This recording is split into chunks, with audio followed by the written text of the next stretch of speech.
Welcome to Lou's Lips, all the things you wanted to say but didn't know how to say it. Today's topic is the military coup in Russia fizzled. Recently, the lives of Russians were in turmoil, and news outlets woke up everyone speaking of the turmoil in Russia. Russia was facing a serious crisis as a group of mercenaries led by Yevgeny Prigozhin, a former ally of President Vladimir Putin, had launched an armed rebellion against the government. Prigozhin, who heads the Wagner mercenary group, claims that he is not seeking a military coup, but a march for justice. He accused the Russian Defense Ministry of ordering a rocket strike on Wagner's camps in Ukraine, where they have been fighting on Russia's behalf in the war against the Ukrainian government. Prigozhin says he wants to punish those who destroyed our lads and expose the lies and corruption of the military leadership. Now, this is not only interesting but important because if you remember, Putin and Prigozhin were allies, best buds, knew each other's shared secrets, and tossed vodkas back and forth. Why would Putin suddenly go against the one person who had any type of success in Ukraine? Very dangerous to underestimate Prigozhin, but also dangerous to go against Putin. You can claim this fight against two bosses who are looking to take each other out. To be fair, Prigozhin has been a loose cannon for months now, and it did seem that Putin was ignoring him. The rebellion began on June 23rd, when Wagner forces crossed from occupied eastern Ukraine into the southern Russian city of Rostov, where the Russian military headquarters overseeing the war in Ukraine is based. Prigozhin claims that his forces had taken control of the city and its military facilities, and that the defense minister Sergei Shoigu and the armed force chief Valery Gerasimov have fled. He also says that he has 25,000 fighters under his command and call on others to join him. Now, we already know that there is much dissent in Russia. There were already legions who were fighting against Russia. There is talk of many of the elite and oligarchs who are against this war of sorts and want it stopped, and many who also see that Putin has not only lost control, but is deemed weak. President Putin has denounced Prigozhin's actions as treason and a stab in the back of the country. He has vowed to crush the rebellion and defend Russia's sovereignty and security. He has also mobilized loyal troops and deployed them to Rostov and other strategic locations within Russia. Putin said that the situation was difficult but under control, and that he had the support of the majority of Russians. However, some analysts and observers have questioned Putin's hold on power and his ability to deal with the crisis. They point out that Prigozhin was at once a close confidant of Putin and a wealthy businessman who benefited from his patronage. They also note that Prigozhin's Wagner Group had been involved in several conflicts around the world, such as Syria, Libya, and Central African Republic, where they have acted as proxies for Russia's interests. They suggest that Prigozhin may have access to sensitive information and resources that could pose a threat to Putin's regime. And if you remember, when this first started, Prigozhin started addressing the Russian people, stating that the war was a hoax. Ukraine did not pose a threat, was not going to invade, and the war was only started to increase the pockets of the wealthy and to elevate the status of shogun. When you are angry, the secrets you hold come to the surface, and it seems like this is what happened with Prigozhin. Moreover, some experts have warned that a military coup is becoming a possibility in Russia as the war in Ukraine continues. They argue that Putin's decision to launch a full-scale invasion of Ukraine in January of 2023 was risky. Actually, no, I'm sorry. It was 2022, was a risky and reckless move that has isolated Russia from the international community and provoked a strong response from NATO and other countries. They say that Putin's war has caused heavy casualties among Russian soldiers and mercenaries, drained the Russia's economy and resources, and eroded public support for his policies. They claim that some military chiefs are losing patience with Putin and may consider ousting him if he fails to end the war or resort to using nuclear weapons.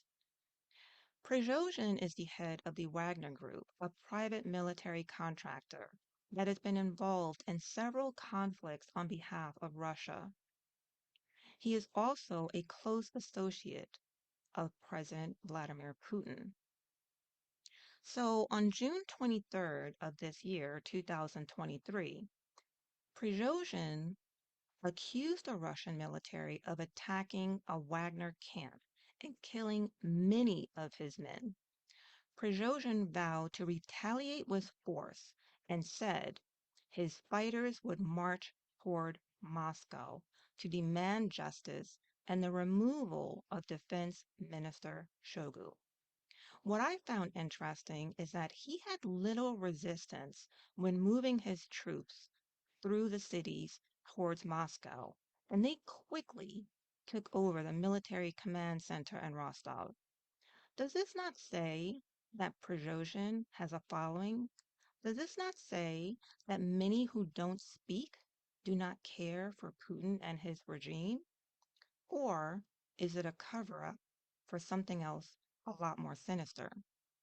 However, on June 24th, the day after, Prigozhin announced that he had ordered his troops to turn back and return to their bases after Belarusian President Alexander Lukashenko mediated a deal with him. Prigozhin said he wanted to avoid bloodshed and civil conflict in Russia.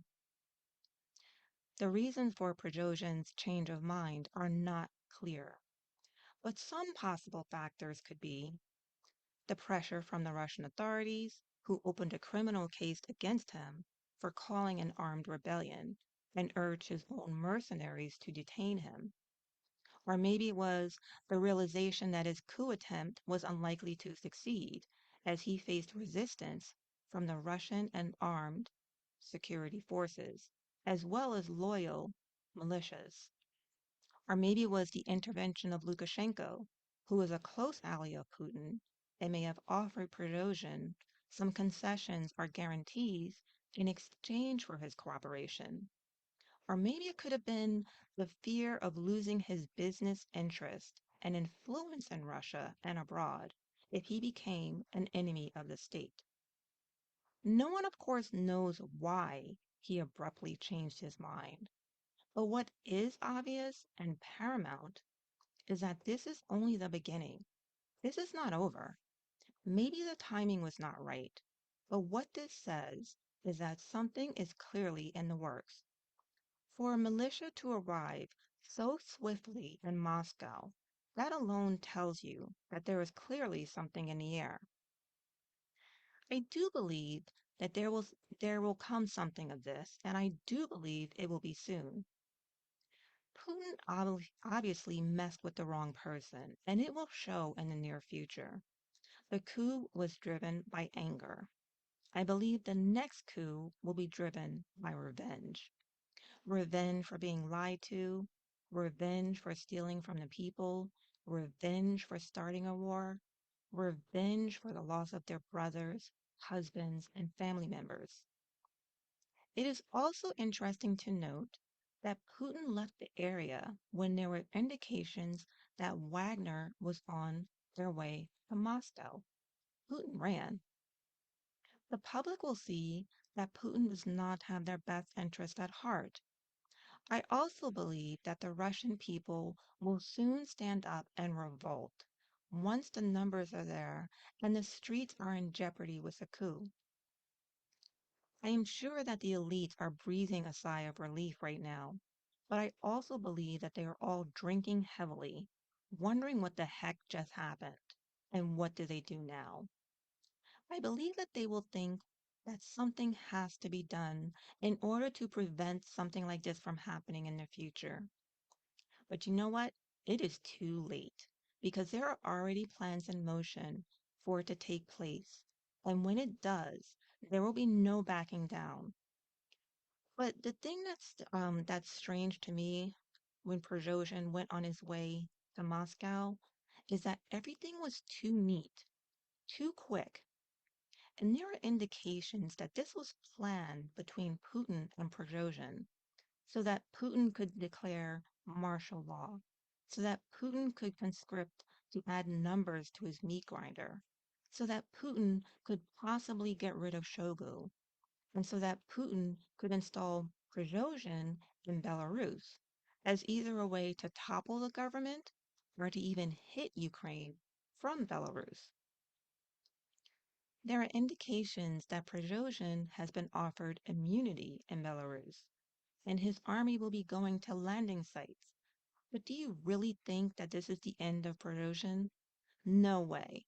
Whether he is in Belarus or Russia, he still has a presence. For now, Putin wants him off Russian soil. For him to be in Belarus soil, it will make no difference. And I can't see his troops not being loyal to him. Will they go with him to Belarus? It is interesting to note that Lukashenko is the one that was able to offer the truce to Prigozhin. Lukashenko, who is Putin's whipping boy, and it is no secret that Putin already considers Belarus Russia.